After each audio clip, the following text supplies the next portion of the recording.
Buenos días, bienvenidos a todos a la continuación de las jornadas de Traducir a Kant. Hoy tengo el placer de presentar a Rogelio Rovira. Es catedrático de Filosofía en la Universidad Complutense de Madrid. Allí amplió estudios en el Instituto de Filosofía de la Universidad de Salzburgo. Se doctoró en 1986 con una tesis sobre la teología racional de Kant, dirigida por el profesor Antonio Millán Fuelles. Es autor de varios libros y numerosos trabajos, traducciones y ediciones de textos filosóficos referidos sobre todo a cuestiones de metafísica, en los que ocupa un lugar central el pensamiento de Kant, Leibniz y de Aristóteles, así como la fenomenología realista.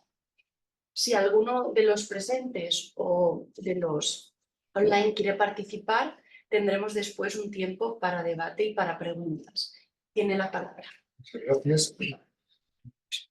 Permitidme que las primeras palabras rompan o no sigan esa máxima que se propuso Kant al escribir la crítica de la razón pura y que expresó con esas palabras de Bacon y de Bellamy, ¿no? De nobis ipsi silemus. Porque quiero expresar mi agradecimiento y la alegría que ese agradecimiento me produce, primero por esta invitación, que me permite la alegría de estar con vosotros, con los amigos del grupo Kant Valencia y con amigos en la distancia, como Cosentino. También porque esto me da ocasión para hablar de la figura de don Manuel García Morente, persona a la que no pude conocer por la sencilla razón de que él murió 14 años antes de que yo naciera, pero que ha tenido un peso realmente decisivo en mi vida. Fue la lectura de uno de sus ensayos cuando estaba en el COU de aquellos tiempos, del curso de orientación universitaria, lo que me decidió a estudiar filosofía. Y después también por hacerlo aquí, en la Universidad de Valencia, en la universidad de mi ciudad natal, ¿no? Que aunque no vivo en ella, pues ella vive en mí siempre, ¿no? Entonces esta es la alegría que quería compartir y ahora ya me acojo al lema kantiano y no voy a hablar, bueno, hablaré solo un poco de mí mismo porque no tengo más remedio, pero sobre todo hablaré de lo que se me ha propuesto. Yo había titulado estas palabras que quería leeros con este título: García Morente, autor de la primera traducción completa al español de la crítica de la razón. Y este mérito que he adjudicado a Manuel García Morente pues requiere ciertamente una explicación. No basta con señalar que la primera traducción que José del Perojo publicó en 1883 es incompleta, porque solo llega hasta la traducción general del sistema de principios. También la que publicó Morente en 1928 es parcial, aunque supera en casi 200 páginas la extensión de la del Perojo, pues llega hasta la observación a la cuarta línea. Y aun la edición, varias veces reimpresa, que se publicó en 2002, tenemos aquí delante, sobre la base de la traducción completa de Morente, es solo una edición abreviada que, al perseguir fines docentes, selecciona textos de la obra omitiendo muchos. ¿Qué avatares ha sufrido el manuscrito de la traducción completa del castellano de la crítica de la razón pura, debida a Manuel García Morente? ¿Por qué su autor no publicó nunca la traducción completa de la primera crítica, siendo así que había publicado anteriormente sus versiones íntegras de la segunda y de la tercera críticas, esto es, de la crítica de la razón práctica y de la crítica del juicio? El intento de responder a estas cuestiones con las informaciones, lamentablemente solo parciales, que poseemos, me brinda una excelente ocasión para previamente trazar una breve semblanza de la figura intelectual de Manuel García Morente y de destacar también en su biografía de pensador su ocupación con la obra de Kant.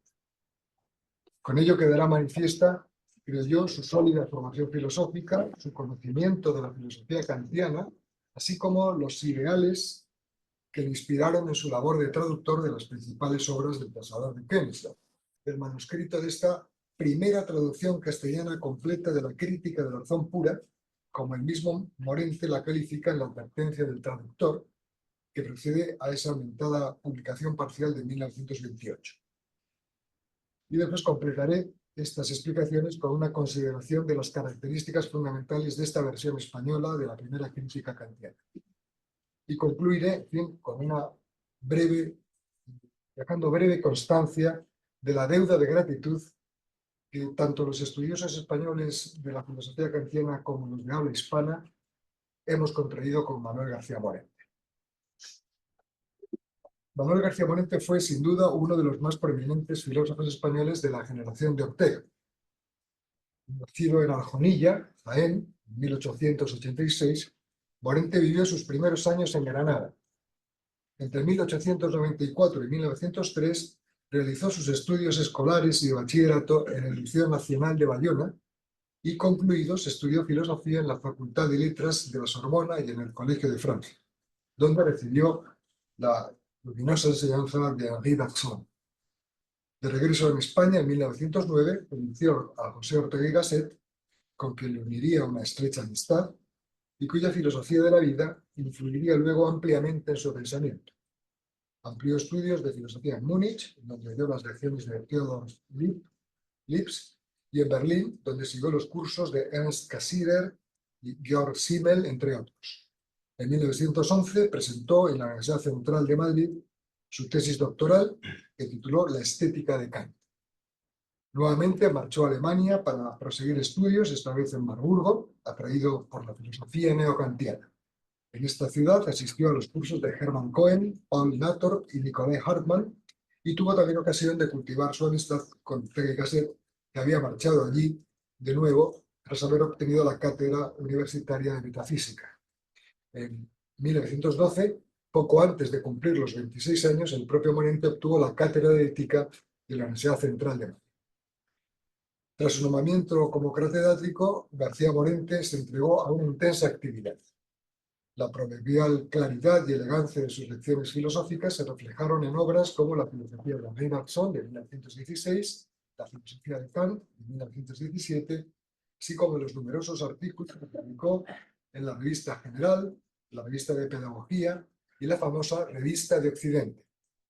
Como traductor infatigable, puso en manos del público español obras clásicas, antiguas y modernas, de filosofía, de ciencia y de cultura en general. De hecho, sus traducciones de clásicos de la filosofía son todavía hoy muy estimadas y utilizadas en el mundo de habla hispana.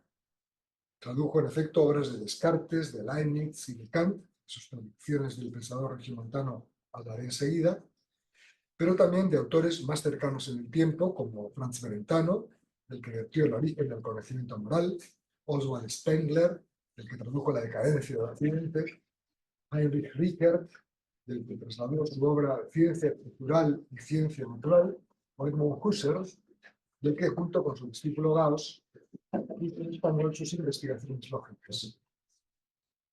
Fue en la década de 1930 cuando su figura intelectual cobró su mayor estatura. Participó en la política educativa del gobierno del general Berenguer. Fue elegido por unanimidad decano de la Facultad de Filosofía y Letras, el decano, ¿no?, a la que quiso convertir, cito sus propias palabras, en una facultad que pueda parangonarse con las más ilustres y respetadas del mundo. Así la dotó de un elogiado plan de estudios, llamado Plan Morente, y logró reunir en ella un grupo de acreditadísimos profesores. Durante este tiempo participó en eventos internacionales como la conferencia en Weimar por el centenario de Goethe y la conferencia Volta en Roma.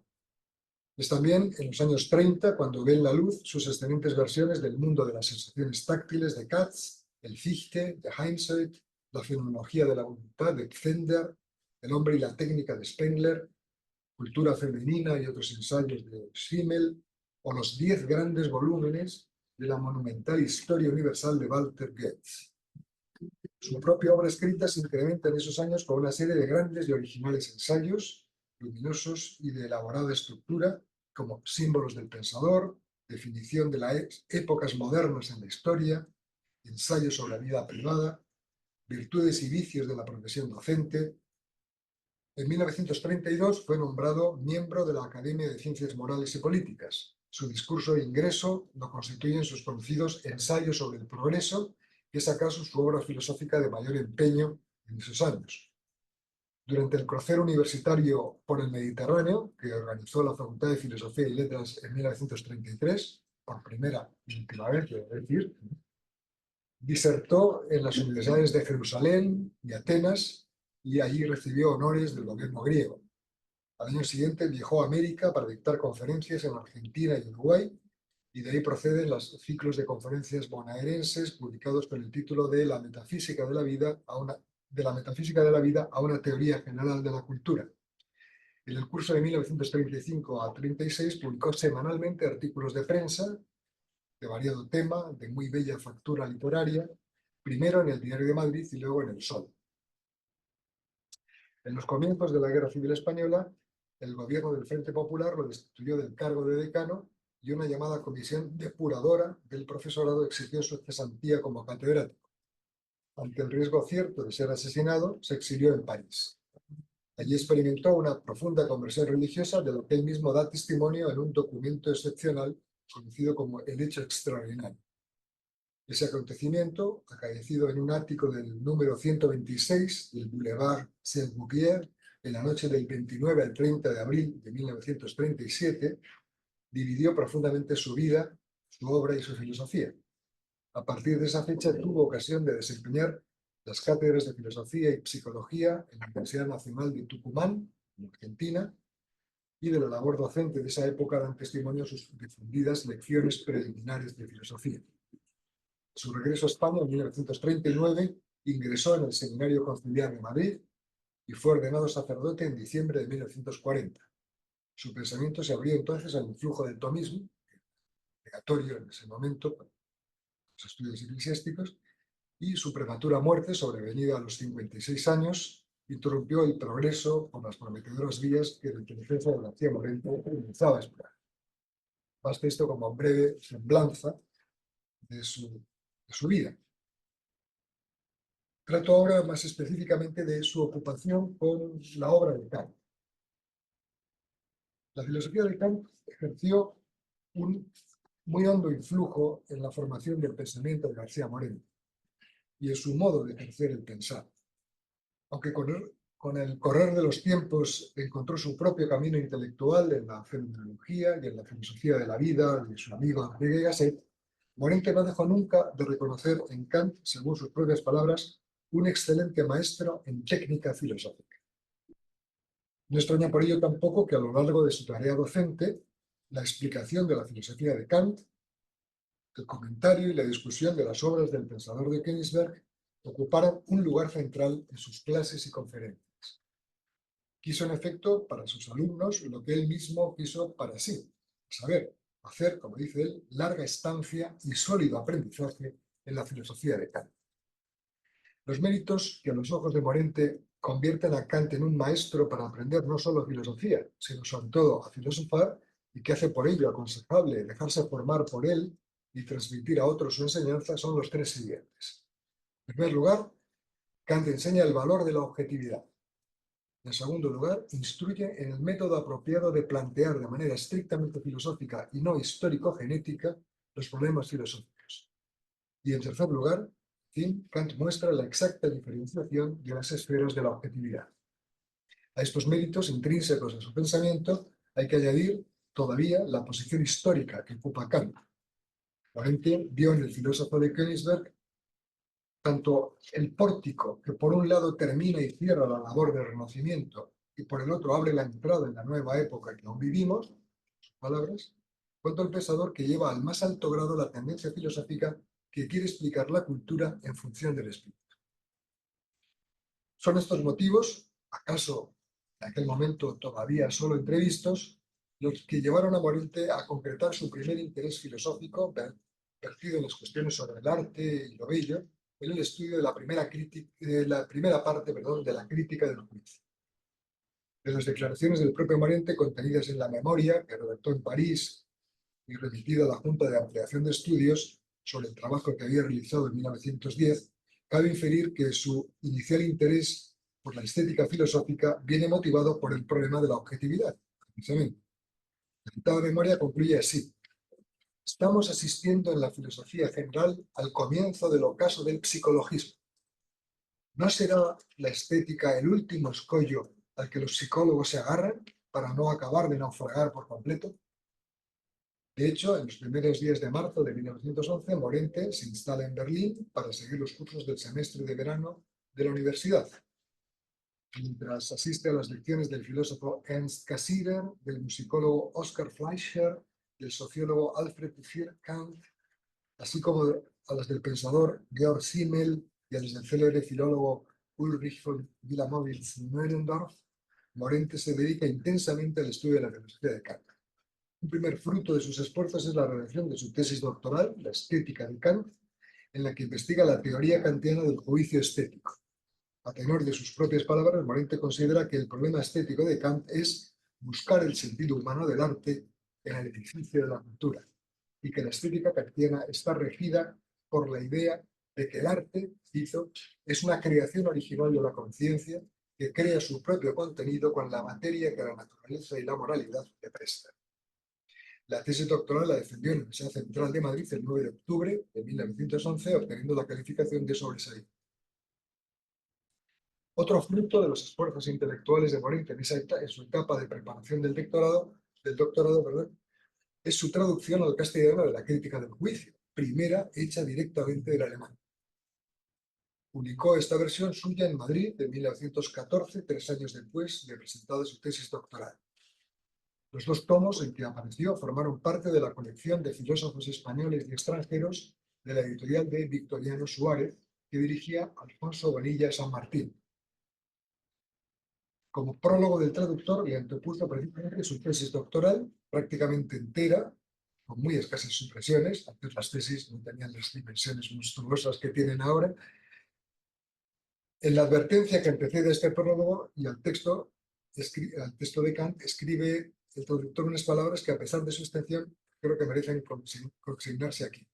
Dice: una regla general que me ha servido constantemente de norma es que una traducción debe ser, ante todo y sobre todo, fiel, exacta y completa. No me he permitido nunca, como a menudo hacen los traductores, sacrificar palabras o frases, invertir giros, añadir voces. En suma, me he negado a hacer esa especie de adaptación que, en favor de la claridad y de la elegancia, mutila y disfraza la forma y a veces el pensamiento del original. El lector de este libro no pretenderá sin duda encontrar aquí una satisfacción artística y literaria, ni es posible tampoco que una obra en que se analizan los problemas más sutiles de la filosofía presente una claridad y nitidez que no entrañan los problemas mismos. La lectura de una obra filosófica exige una reflexión siempre atenta y un esfuerzo en constante tensión. Las oscuridades de forma, que de seguro se encontrarán a menudo, obligarán pues a los lectores españoles a hacer el mismo trabajo de penetración que los lectores alemanes tienen que realizar cuando quieren conocer el pensamiento del autor de la Crítica del Juicio. Bien, tras defender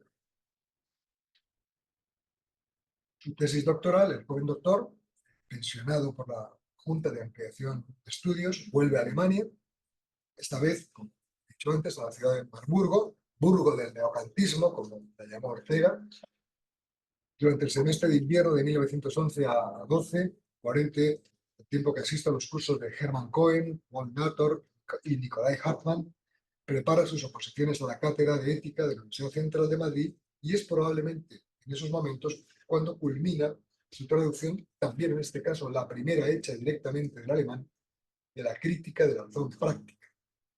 Se publicó en 1913, un año antes que la aparición de su versión de la tercera crítica kantiana, en la misma citada colección de la editorial madrileña de Victoriano Suárez. O sea, primero tradujo la Crítica del Juicio, después la Crítica de la Razón Práctica, pero apareció antes la Crítica de la Razón Práctica.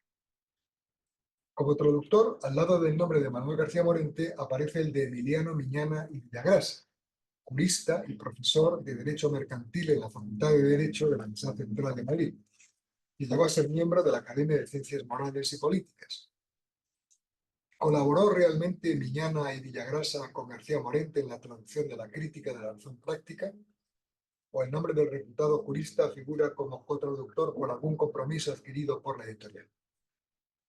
Una pregunta que siempre me he hecho, porque, entre otras cosas, porque nunca más ha vuelto a colaborar en ninguna traducción, y porque el prólogo que escribió de otra obra de Kant, que después hablaré, La fundamentación de la metafísica de las costumbres, al mencionar ese prólogo, la crítica de la razón práctica, escribe Morente nota a pie de página, traducida por mí y publicada en Madrid, Victoriano Suárez Editor. Traducida por mí. Entonces, esa es mi duda que no puedo resolver y ya probablemente nunca se resuelva. Sea ello lo que fuere, el criterio seguido en la producción de esta obra de Kant es el mismo que el que expresó Morente al publicar su versión de la tercera crítica. Sería en efecto esta declaración de principios en la advertencia que firman los traductores. Dice ahí, esta traducción de la crítica de la razón práctica se ha hecho con el propósito de conseguir la más escrupulosa exactitud y fidelidad. Se ha procurado conservar hasta los más insignificantes, al parecer, detalles del original. Con frecuencia encontrará el lector que la lectura se hace algo penosa y difícil. No lo achaque totalmente en nuestro trabajo, mas reflexione que es este un libro profundo y serio, que exige de sus lectores, en cualquier lengua que sea, un gran esfuerzo de atención. Atrévase el lector español a hacer ese esfuerzo y se verá libre de la tutela que supone siempre una interpretación. Una fiel traducción y no un comentario es lo que aquí le hacemos. Durante la Gran Guerra Europea, debió de preparar Morente el libro de más amplio alcance y de más sistemático carácter de todos los suyos, el titulado La filosofía de Kant, una introducción a la filosofía. Se publicó en Madrid en 1917, también en la Librería General de Victoriano Suárez, y gracias a la claridad, precisión, rigor con que está escrito, son muchas las generaciones de estudiantes de filosofía de habla hispana que le deben su primer y más seguro acceso a la comprensión de la filosofía kantiana.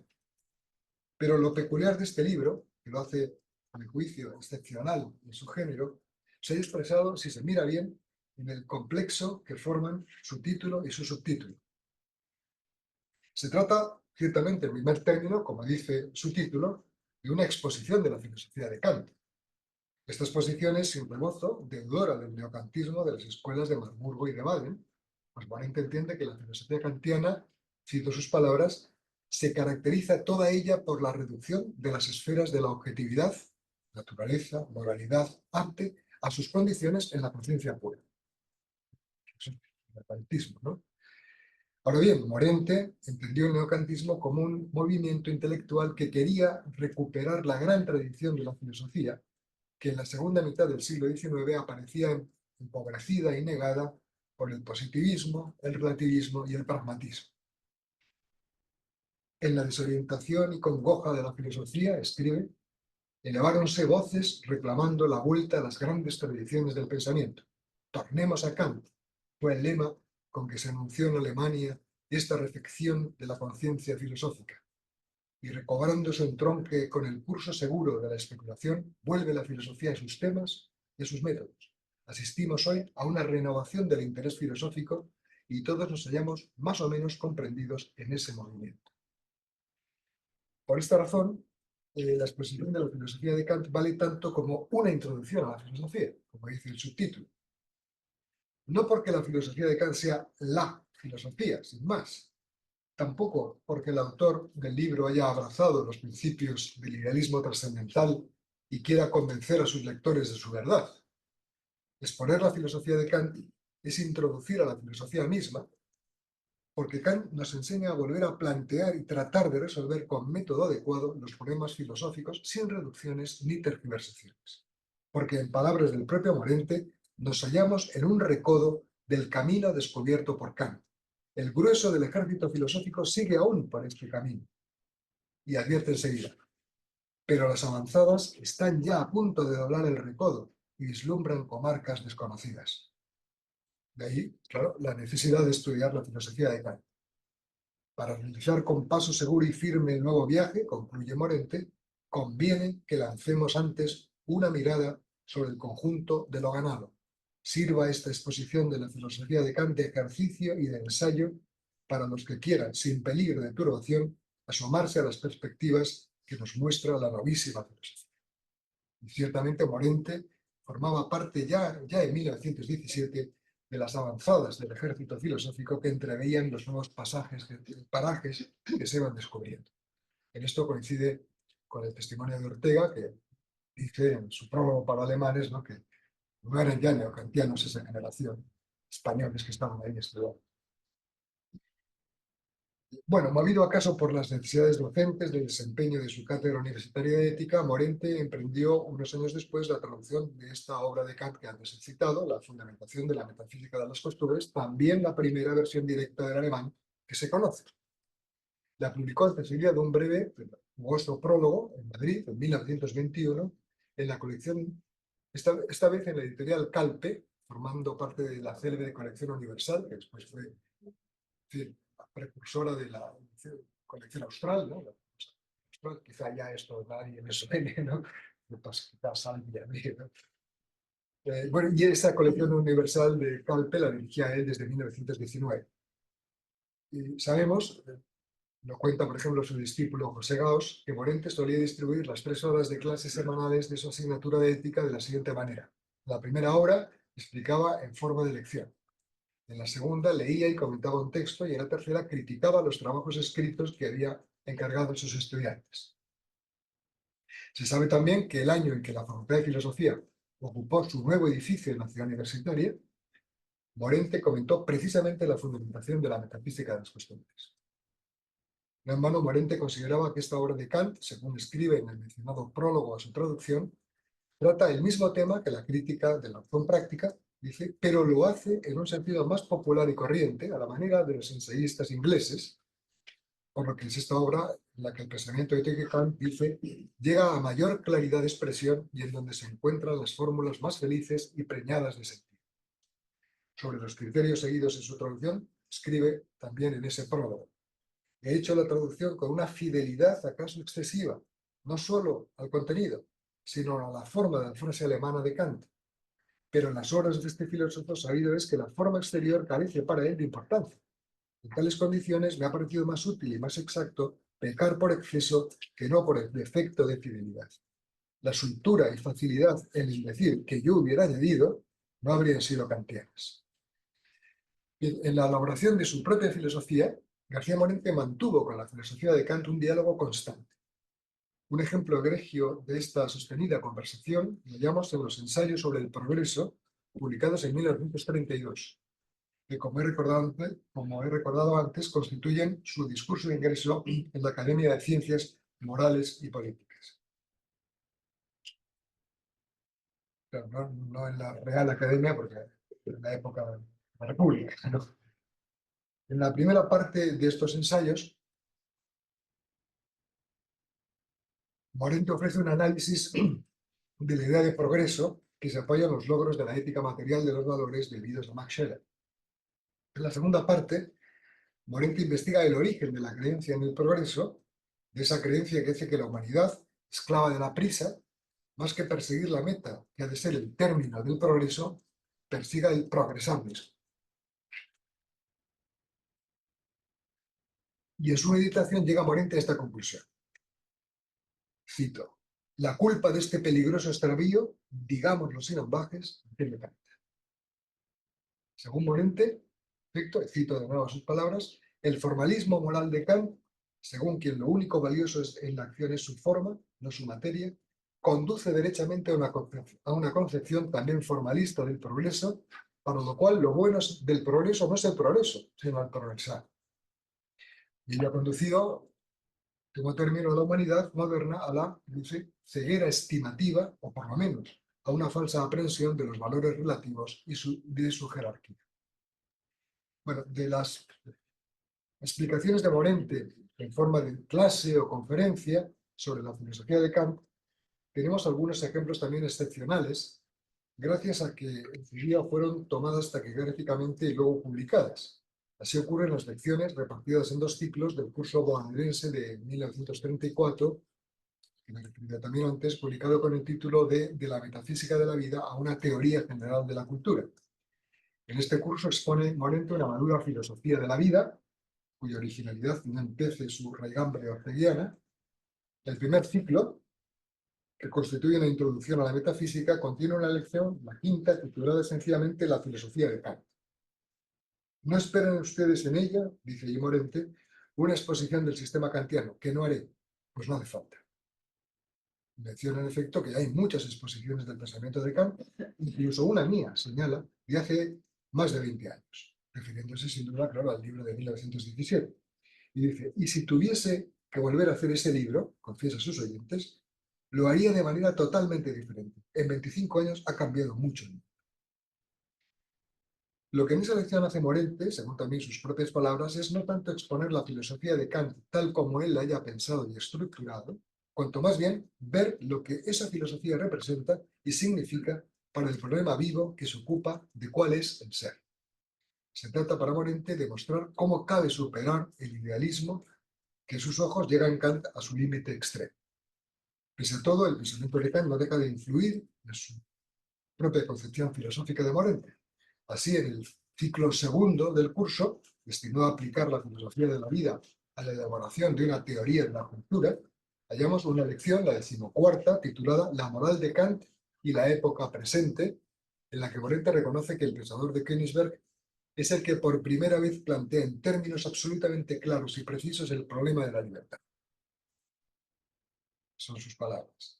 Y en las dos siguientes lecciones, tituladas respectivamente Teoría de la libertad y El nexo teleológico en la vida de la naturaleza, Morente se confronta explícita e implícitamente con la solución ofrecida por Kant para elaborar la suya propia. Nuevamente cabe comprobar que Kant, fue siempre para Morente un interlocutor filosófico privilegiado e insustituible. De las conferencias que Morente dedicó Kant es imposible olvidar, en fin, las 6 muy conocidas que seguían integradas a sus famosas lecciones preliminares de filosofía, tan frecuentadas y utilizadas no solo por los estudiantes, sino también por los profesores de filosofía, desde que se publicaron por primera vez en 1938. Las lecciones preliminares de filosofía recogen, como es sabido, el curso que dictó Morente en 1937 en la Universidad de Tucumán. La lección 15, el problema del idealismo trascendental, la 16 y la 17, dedicadas ambas a la estética trascendental, la 18, titulada Analítica trascendental, la 19, que lleva el rótulo de Dialéctica trascendental, y la lección 20, dedicada a los fundamentos morales de la metafísica. Esas 6 lecciones, que ocupan cerca de 80 páginas, constituyen sin duda una de las mejores introducciones a la entera filosofía de Kant que cabe leer, rebosantes de una claridad que en modo alguno elude el rigor y la precisión técnica de los conceptos. Bien, el repaso de la ocupación de García Morente con la obra de Kant nos obliga a plantear y a tratar de responder el interrogante con que iniciaba estas palabras. ¿Qué hay de la traducción completa, primera, directa del alemán de la crítica de la razón pura que hizo Morente? Bueno, la publicación en 1928 en Madrid, en la Librería General de Victoriano Suárez, de los 2 tomos de la traducción directa del alemán, ahí, de la crítica de la razón pura, que plantea al menos 3 interrogantes. Lamentablemente, para uno de ellos no he encontrado todavía respuesta, y acaso ya no quepa encontrarla. Y para los otros 2, la respuesta que puedo dar es solo susceptible de algún grado, mayor o menor, de verosimilitud. La primera pregunta que se plantea es: ¿cuándo llevó a cabo García Morente su traducción de la primera crítica de Kant? 2 hechos permiten ofrecer una respuesta muy plausible. El primero es que, aunque los mentados 2 tomos se publicaron en 1928, la advertencia del traductor que presenta, como en ella se dice, la primera traducción castellana completa de la crítica de la razón pura, esa advertencia está fechada sorprendentemente en marzo de 1917, unos 11 años antes, por tanto, de la publicación de la traducción incompleta. El segundo hecho es que el prólogo del libro de la filosofía de Kant, una introducción a la filosofía, lleva la fecha de abril de 1917. De estos hechos cabe inferir que García Morente trabajó en su traducción de la crítica de la razón pura entre los años 1914 y 1917, es decir, durante la Gran Guerra Europea, al tiempo que redactaba su libro sobre Kant. La segunda cuestión, planteada por la respuesta a este primer interrogante, es naturalmente esta: ¿por qué se demoró en más de 10 años, desde 1917 a 1928, la publicación, si quiere incompleta, de la traducción de la primera crítica de Kant? Siendo así que las versiones morentianas de las otras 2 críticas aparecieron 2 o 3 años después de haberlos terminado. Ignoramos y probablemente ignorabimos. ¿Fue causa de ello algún problema de la editorial? ¿Tuvo que ver con ello alguna vicisitud de la vida personal de García Morente, cuya mujer falleció en 1923, dejándole viudo a los 37 años al cuidado de dos hijas de 9 y 4 años, respectivamente? La tercera pregunta que se plantea es, en fin, ¿por qué de los 4 tomos que había de contener la entera traducción de la crítica de la razón pura solo aparecieron los 2 primeros, pero no el tercero ni el cuarto, a pesar de que estos 2 últimos se enunciaban en las contracubiertas de aquellos 2 como estando ya en prensa? Como respuesta, solo puedo ofrecer mi hipótesis personal. Tengo para mí que tras haber entregado a la editorial la parte de la traducción correspondiente a los 2 primeros tomos que habían de contenerla, García Morente traspapeló en algún momento el manuscrito entero de su versión y ya no pudo entregar al editor la parte correspondiente a los 2 últimos tomos. La pérdida debió representar un gran golpe. Uno puede acaso proponerse una vez en la vida traducir la crítica de la razón pura, pero traducirla de nuevo 2 veces parece una tarea excesiva. De hecho, y para gran fortuna, el manuscrito de la versión completa de la crítica de la razón pura ha aparecido muchos años después. Se da así la paradoja de que de las traducciones publicadas de la crítica del juicio y de la crítica de la razón práctica no se conserva el manuscrito, mientras que de la versión solo parcialmente publicada de la crítica de la razón pura conservamos ahora el original manuscrito completo. Las circunstancias del hallazgo del manuscrito merecen una breve reseña.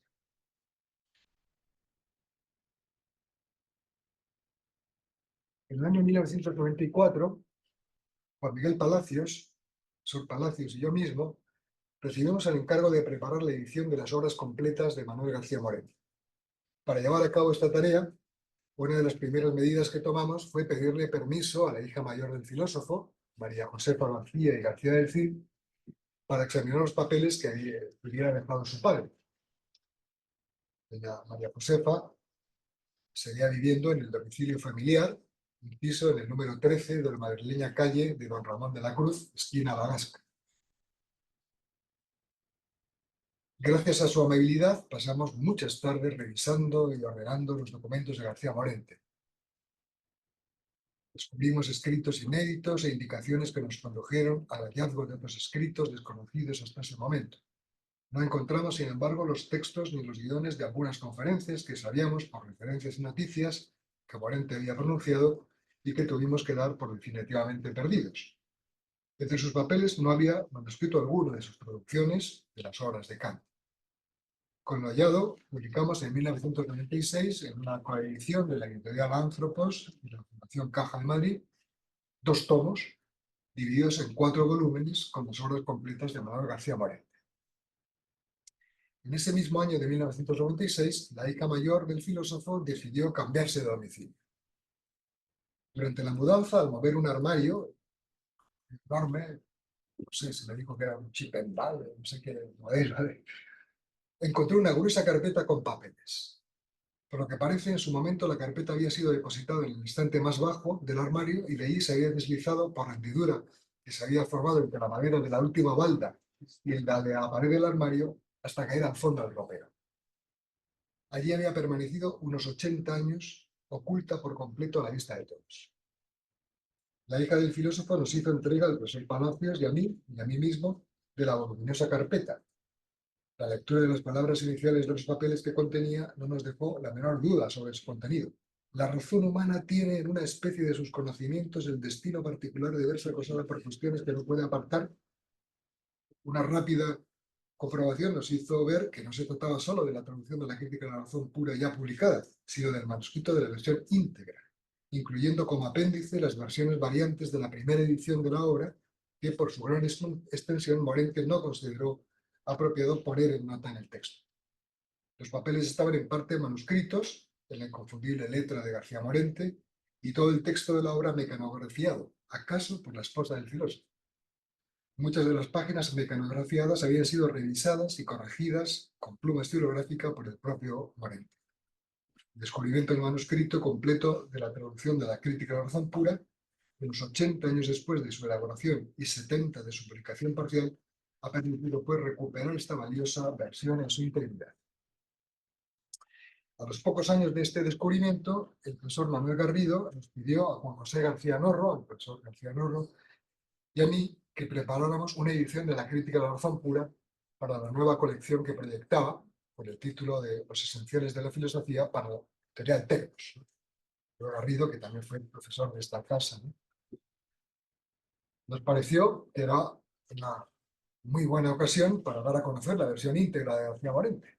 Lamentablemente, las características de la colección que perseguía fines docentes y divulgativos desaconsejaron a los responsables de editorial la publicación de la obra completa, diciéndonos que sí, en el futuro publicarían la edición completa, claro, si pusiéramos 4.000 notas a pie de página. Bien, entonces tuvimos que conformarnos con preparar una edición abreviada y lo hicimos con el dolor que supone suprimir tantos pasajes, todos imprescindibles, sobre la base de la entera traducción de García Morente. Completamos nuestra edición con el añadido de una introducción pedagógica, ¿no? Una serie de notas y anexos. Se publicó en el 2002, antecedido de una nota firmada por Juan Miguel Palacios y yo mismo, dando cuenta del descubrimiento del manuscrito, de la traducción completa, con menos detalles de los que he dejado aquí. Pero desde entonces esta versión abreviada se ha reeditado muchas veces. Para mi sorpresa pensaba que era un libro que no se iba a vender, quién va a leer una edición abreviada, y sin embargo, sí, ha tenido mucho éxito porque nuestra idea fue preparar un texto que se pudiera, digamos, explicar como, tener como base para un curso. Entonces, claro, habría que suprimir cosas y no sé si lo hicimos bien o mal, pero desde luego ha tenido éxito de lectores. Bueno, bien es verdad que la publicación de la traducción completa de la crítica de la razón pura debida a Pedro Rivas en 1978 y la debida a Mario Caimi en 2007 han hecho menos urgente la publicación de la traducción completa de García Morente. No obstante, tanto el profesor Juan José García Norro como yo mismo esperamos que pueda ver pronto la luz por primera vez íntegra, acompañada incluso, formando un todo por sus otras dos hermanas, las versiones morentianas de la crítica, de la razón práctica y de la crítica del juicio. Ningún español ha traducido las tres críticas de Kant, ¿no? La celebración de los 300 años del nacimiento del filósofo de Königsberg prepara una excelente ocasión para ello. Bueno, ¿cuáles son las características que he encontrado fundamentales de la traducción de la crítica de la razón pura? Para terminar mis palabras. En la citada advertencia del traductor, García Morente ofrece valiosas indicaciones sobre las normas que ha seguido en su tarea de verter al castellano la obra principal de Kant. Así nos dice que ha tomado como base el texto de la segunda edición, ¿no? La 1777, conocida como edición B, ¿no? Y que en general ha puesto en notas las variantes de la primera, es decir, de la edición 1781, conocida como edición A. Dice Morente: como es sabido, existen entre la primera y la segunda edición de la crítica notables diferencias. Trozos suprimidos, frases modificadas, capítulos enteros completamente rehechos. He tomado como texto fundamental para mi traducción el texto de la segunda edición, poniendo en nota las variantes de la primera. Pero me he visto obligado a colocar en un apéndice al final del libro los dos capítulos de la primera edición, que en la segunda han recibido una redacción totalmente nueva. Son en efecto demasiado largos para poder ir en nota. De esta suerte puede el lector en todo momento comparar las dos ediciones de la crítica. Por aquellos años, la Real Academia Prusiana de las Ciencias ya había comenzado la edición bajo la dirección de Wilhelm Dilthey de los exámenes de Schriften de Kant, ¿no? La conocida como la Academia Sgade. Morente tuvo presente la edición que para esa colección canónica publicó Benno Ehrtmann en 1904, pero no fue fundamentalmente en ella en la que se basó para traducir la obra de Kant. Lo explica así él mismo. La atención que Kant prestó a la impresión de su obra fue poco menos que nada. Abundan, pues, en las primeras ediciones las erratas. Un copiosísimo número de eruditos se ha entregado a la tarea de depurar y restablecer el texto de Kant. De entre las modernas ediciones son las más notables la de von Lenda, 1899, la de Erdmann, edición de la Academia de Ciencias de Berlín, 1904, y la de Görland, edición de las obras de Kant por Ernst Cassirer, 1913. He tenido las tres ante la vista, aunque me he servido principalmente de la de Görland, quien además de aprovechar los trabajos anteriores, ha llevado a la revisión del texto un criterio justicia, del mayor respeto posible por el original primitivo. En alguna ocasión, sin embargo, me separo de la lección de este dictado. Respecto de los criterios seguidos en la traducción, no son ya conocidos, pues los hemos visto expuestos en las advertencias del traductor a sus otras versiones de las obras de Kant. Escribe en esta ocasión Morente: el estilo de mi traducción he procurado ajustarlo lo más posible al original alemán. He querido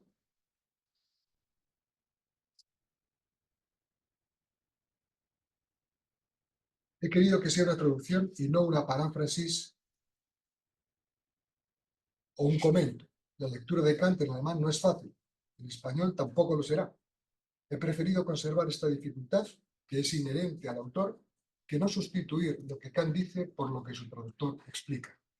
Además, uno de los grandes encantos de la crítica es precisamente ese esfuerzo, la atención que exige del lector y de que el lector saca el mayor provecho para su formación filosófica.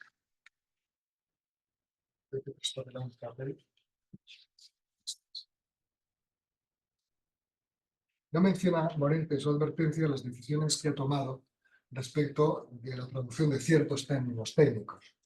No obstante, en sus lecciones preliminares de filosofía se refiere con una elocuente y bella imagen a una peculiaridad de la lengua alemana filosófica que complica grandemente la labor de traducir la obra de Kant en las lenguas latinas. Explica Morente en esas lecciones a sus oyentes: la lengua alemana filosófica tiene dos teclados, como los órganos, el germánico y el latino, y cuando quiere distinguir finamente un concepto en dos sentidos diferentes, usa para un matiz la palabra de raíz alemana y para otro la palabra de raíz latina. Nosotros, los latinos, al leer y al traducir, nos vemos muy apurados, porque no tenemos ese doble teclado que tienen los alemanes. No deja de señalar Morente el caso más conspicuo en que aparece este doble teclado. Fijando en efecto las categorías de la cualidad, señala: así, los alemanes tienen para lo que llamamos realidad la palabra Wirklichkeit, pero Kant no usa en este caso, categorías de la cualidad, ¿no?, la palabra Wirklichkeit, usa la palabra latina y dice Realität, que a distinción de la palabra Wirklichkeit recibe el sentido de esencia, lo que yo llamo consistencia, aquello en lo que consiste una cosa, de la palabra latina res. Sin embargo, Morente, en su traducción, no hace explícita esta distinción, utilizando dos términos diferentes, sino que traduce por realidad tanto Wirklichkeit como Realität, confiando en que el contexto de la frase haga patente al lector su diferencia, o que el uso que Kant hace de los términos sein, Dasein o Existenz, esto es, ser o existencia, como contrapuestos a Realität, despejen toda duda.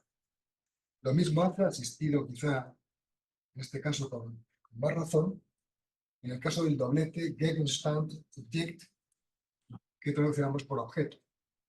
Y tampoco establece diferencia alguna entre Phänomen, Phänomenon y Erscheinung, todos siempre traducidos por fenómeno. Como ya había hecho en el mismo título, su traducción de la tercera, en el mismo título, en la traducción de la tercera crítica, recurre al expediente de escribir juicio con mayúscula como traducción de Urteilskraft para evitar confusiones con Urteil, esto es juicio, esta vez escrito con minúscula. Una curiosidad digna de notarse es que traduce für Wahrhalten por creencia, género cuyas especies son, por tanto, la opinión, el saber y la fe. Palabra esta última que traduce siempre los vocablos alemanes Glauben y Glaube. No obstante,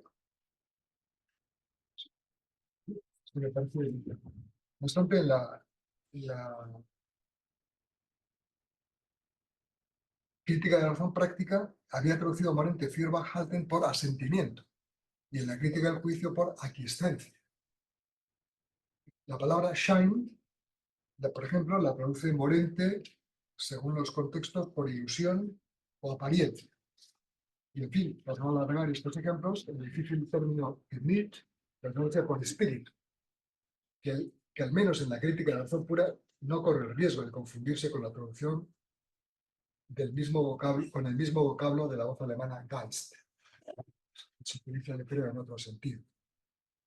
Por lo demás, el castellano de García Morente se atiene fielmente a la literalidad del texto alemán, sin que en ningún caso sea su sintaxis forzada o extraña al genio de nuestra lengua.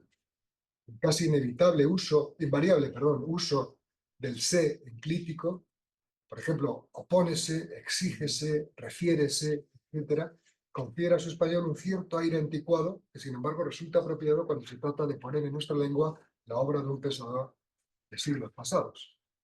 Morente, en fin, también se mantiene fiel a la máxima del propio Kant, que en un cierto pasaje de su crítica de la razón pura confiesa que he preferido restar agrado al lenguaje que dificultar el uso didáctico con la menor incomprensibilidad. En su prólogo para alemanes, con esto concluyo, Ortega escribió: es más frecuente de lo que se cree que inclusive filósofos de cierto rango arrastren toda su vida, como una cadena de pie, un insuficiente conocimiento de Kant. Las palabras de Ortega pueden muy bien aplicarse al modo en que los pensadores españoles de nuestro decadente y convulso siglo XIX concibieron la filosofía de Kant, recibieron la filosofía de Kant. ¿Acaso la historia de esa recepción no es tan desoladora y vergonzosa como enseña el trabajo de Vicenti Lutosławski, aparecido en el primer número de los Kant-Studien, cuyo principal resultado lo anuncia así el investigador polaco, lo cito en alemán para no traducirlo: Kant ist in Spanien so gut wie gänzlich unbekannt. No hay duda, sin embargo, que la recepción del pensamiento de Kant en el siglo XX, ya en los años que llevamos del siglo XXI, bebe mucho del rigor y la solvencia con que se ha llevado a cabo a la infatigable labor de traductor, expositor y crítico de la filosofía de Kant, a la que se dedicó García Morente a lo largo de su vida. Su ingente trabajo nos ha permitido, en verdad, no quedar atrapados por la cadena de un conocimiento insuficiente de la obra del pensador de Königsberg. Queda aquí, por ello, constancia de la deuda de gratitud que tenemos contraída con el pensador jienense, los estudiosos españoles e hispanohablantes del pensamiento de Kant y aún de la filosofía en general. Muchas gracias por su atención.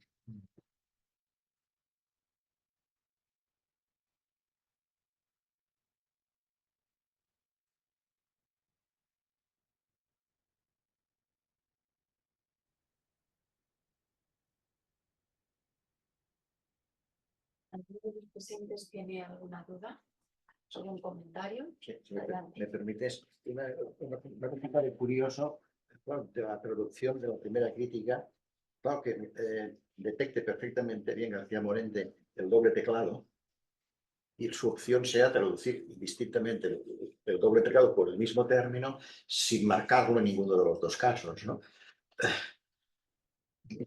¿Por qué debe tomar esta decisión? Bueno, hay que tener en cuenta que esto del doble teclado lo hice en el 37, es decir, 20 años después de su traducción, ¿no? Es decir, hay que pensar que a lo mejor él se ha dado cuenta de que eso no resultaba adecuado, que podría ser, y quizá él lo dice a los lectores, o sea, a sus oyentes, ¿no? Pero, claro, ya habían pasado 20 años. 20 años, y el manuscrito igual se había extraviado ya. El manuscrito se había extraviado. Quizá en los lugares donde más confusión hay, que es, no sé, donde los táleros posibles y reales, ¿no? No estaba traducido, o sea, no estaba publicado, ¿no? Pero, en fin, aquí en la traducción sí que aparece, claro, siempre los mismo. táleros reales. Táleros wirklich. Y para fenómenos, para fenómenos también siempre fenómenos imágenes. Claro, ahí yo no sé si realmente, bueno, quizá hablemos esta tarde del asunto, pero quizá hay fenómeno, no tengo sentido técnico siempre, ¿no? Sino como, igual que cuando nosotros decimos, por ejemplo, es un fenómeno de la vida social hoy en día, ahí no estoy aludiendo a la distinción fenómeno y volumen, ¿no? Simplemente es una forma de expresarme, ¿no? No. Pero eso es una cuestión de, sí, es verdad que resulta sorprendente. Yo creo que lo hubiera revisado sin duda, ¿no? Por ejemplo, también esto de Feuerbach-Halten por creencia, claro, limita mucho porque, primero, es verdad que el castellano habitualmente, tanto la opinión como la fe, digamos, no religiosa, sino hablamos de creencia, ¿no? Creo que va a llover, cuando en realidad es opino, ¿no? Pero claro, el saber, no creo que 2 y 2 son 4, hombre, no, en fin, no sé, ¿no? Y claro, eso limita después Glaube, ya como lo traduces, Glauben, no hay otro verbo más que creer, ¿no? Tienes que traducir fe. No puedes poner el verbo, ¿no? Sí. Y en cambio, en las anteriores ediciones, o sea, en las anteriores traducciones, había hecho una traducción más, en fin, a sentimiento, aquiescencia, que me parecen más aceptables. Ahí soy curioso de esa peculiaridad. Volviendo a lo que comentabas al final sobre el artículo de Lutosławski, que justamente se comentó también ayer en la sesión en torno a la traducción catalana, ¿no? Al final. Y estuvimos comentando que en realidad la visión de Lutosławski está bastante alejada de lo que hay. Sí que es cierto lo que transmite en el artículo, pero hay mucho más conocimiento de Kant del que él pretende en ese No, por artículo. eso digo que quizá no sea tan vergonzosa como... Absolutamente. Ahí, ¿no? Anoche comentábamos que, por ejemplo, Balmes no aparece. Se cita a Balmes, claro, Balmes sí se ha ocupado de Kant, ¿no? Alguien que ha vivido el francés, ¿no? Claro, Tiene y mucho interés. incidiendo en eso, a esa imagen puede contribuir también el hecho de que la crítica de la razón pura aparece publicada mucho después que en otros países de nuestro entorno, ¿no? Italia es un ejemplo. Aparece la primera traducción íntegra de la crítica de la razón pura en 1909. Y claro, hay una distancia enorme. La investigación que habéis hecho vosotros demuestra, o que has hecho tú, demuestra en cambio que la traducción íntegra de García Morente está muy próxima en el tiempo. Sí, por una especie de, no sé, esto es del manuscrito perdido, vuelta a perder, hallado, nunca publicado, pues no se publicó entera, ¿no? Esa es la fatalidad, digamos, que ha caído sobre ello, ¿no? Y en relación con eso y con los años de formación de Morente, tenemos una idea más precisa de la filiación neocantiana. Quiero decir, por lo que has comentado, está claro que él concibe el neocantismo como un movimiento de renovación, que es muy bienvenido, pero el neocantismo se dice de muchas maneras y bastante diferentes entre sí. Nosotros podemos indagar en eso, sobre cuál sería la filiación de García Morente en este sentido. Si quieres es una fórmula rápida, quizá un poco simplificadora, pero yo creo que en el fondo verdadera, digamos, el libro de Morente sobre Kant es un libro neokantiano, sobre todo lo entendido en Cohen, ¿no? Pero él no es neokantiano. Esa sería la forma. O sea, su libro es un libro neokantiano, pero él ya no era neokantiano.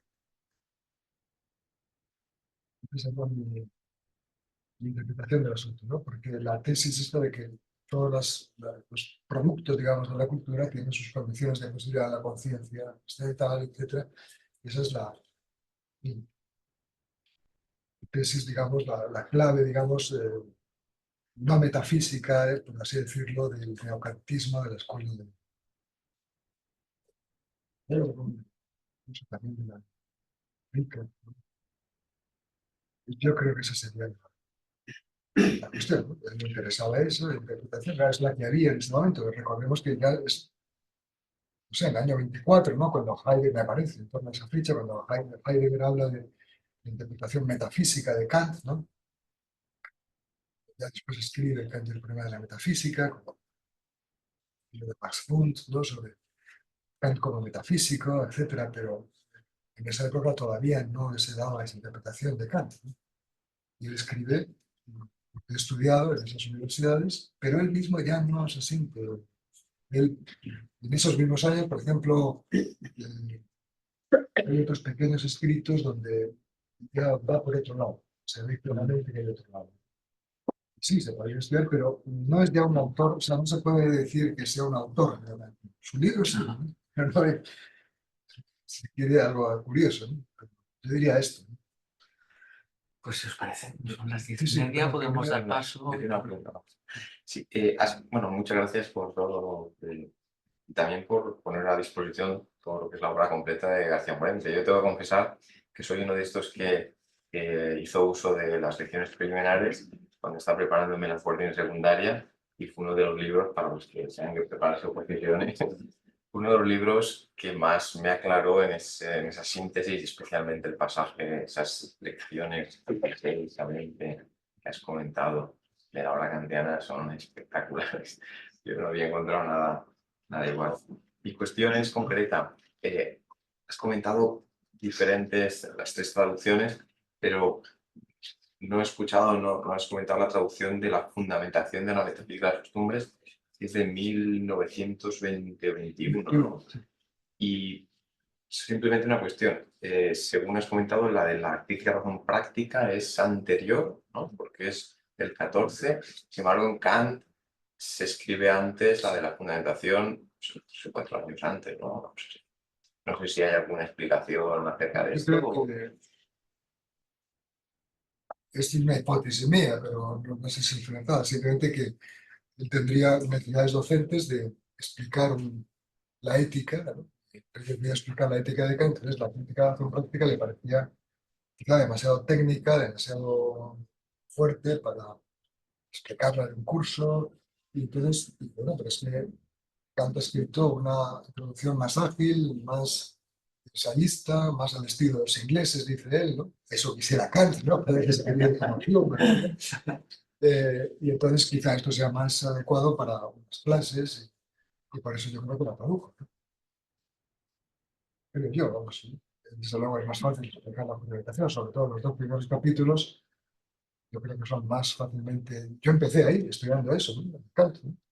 Pero Me he aprendido con esa obra, ¿no? o sea, lo traduce después. Sí, Sí, la razón práctica es lo que me resulta. bueno, no, ¿No? Es que no sé, no me parece. O sea, lo hizo, yo creo, por quizá movido por las necesidades docentes, ¿no? Encontrar un breve libro que se pueda exponer en un curso, que exponga lo sustancial del autor, el propio pensamiento, entonces le pareció más adecuado y lo hizo. Hay otras posibilidades, pero vamos. Otra posibilidad es que hay que publicar algo en la colección universal. Entonces voy a traducir esto. Y no sé. Vamos, me inclino por lo otro, ¿no? Sí, Jesús quería decir. ¿De qué acaba? Pues, no, bueno, yo, primero, magnífico, enhorabuena, yo creo que te agradezco por ese trabajo y que nos has expuesto. Y en segundo lugar, dada tu exhaustivo conocimiento, ¿no? A mí me preocupa una cosa que tú nos podrías aclarar.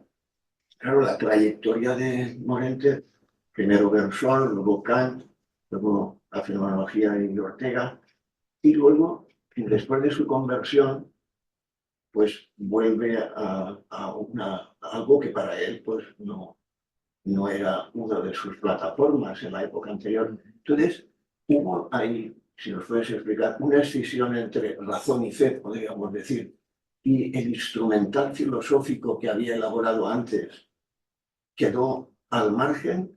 ¿O hubo alguna combinación, alguna resolución de esas dos instalaciones intelectuales con una fe nueva desde el punto de vista religioso y espiritual? ¿Cómo resolvió eso Morente? Porque podría ser, para mí personalmente, me interesa, y teniéndote aquí, pues sería un regalo. Eso ya no puede ser tan breve, es un minuto más. Bueno, disculpa la No, pregunta, pero la pregunta es... que, bueno, No, la lo pregunta podemos tratar otro día, no te quería incomodar por nada. decir muy rápidamente, y sin poderlo justificar del todo, pero yo diría que, digamos, Morente yo creo que fue hasta el final un filósofo de la vida, estilo orteliano, eh, y lo que le llevó a la conversión, cuando él narra el hecho extraordinario, la gente cree que su conversión vino porque tuvo una especie de experiencia mística. No, ya estaba convertido, se convirtió unas horas antes de la experiencia mística. Y esa conversión es un proceso intelectual que le lleva a ver que en la tesis de Ortega, ¿no? La vida es que hacer, y si no la salvo y la circunstancia, si no la salvo a ella, no me salvo yo, ¿no? La vida es una cosa mía, es de mi decisión, la autenticidad de la vida. De pronto Morente vio en todas las circunstancias que le estaban pasando que la vida no se la hacía a él, que se la daba hecha. Él estaba tratando de que su familia, sus hijas, volvieran a París, no las pudo sacar de la España en guerra. Y entonces, luego que decimos, entonces, cómo mi vida, si me es dada, es mía. Si me la dan hecha, ¿cómo es mía? Entonces, el problema de la libertad, el problema de que la vida no ha sido dada, no me la hago yo realmente, como decía Ortega, sino que me la es dada, le lleva, yo creo, a entrar en crisis y a hablar por primera vez en su vida de una tesis que había desechado como una estupidez, que era la idea de la previdencia. Y llega, digamos, la primera fase, digamos así, de su conversión, ¿no? Sería, la idea de la previdencia se me está imponiendo como una evidencia que no puedo desatender y me pareció una estupidez esto de entrada. Y mis argumentos de pronto están refutados por ella. Y llega como una especie de dios del deísmo. Y es después, cuando ya está cansadísimo, pone la radio, sale la infancia de Jesús, le da Dios, ¿no? Y dice, este es el Dios de la previdencia, este sí que me entiende, este ya no es el Dios abstracto al que no se le reza y tal. Y cae de rodillas y pone a rezar el Padre Nuestro y no se acuerda. Tiene que reconstruirlo durante un tiempo mentalmente y ya se convierte. Y entonces cuando nuevamente Agoto se queda como adormecido y tiene una experiencia mística que él narra como un clásico, digamos, como Santa Teresa, ¿no? Una cosa que los estudiosos de la mística lo han visto como una especie de modelo, ¿no?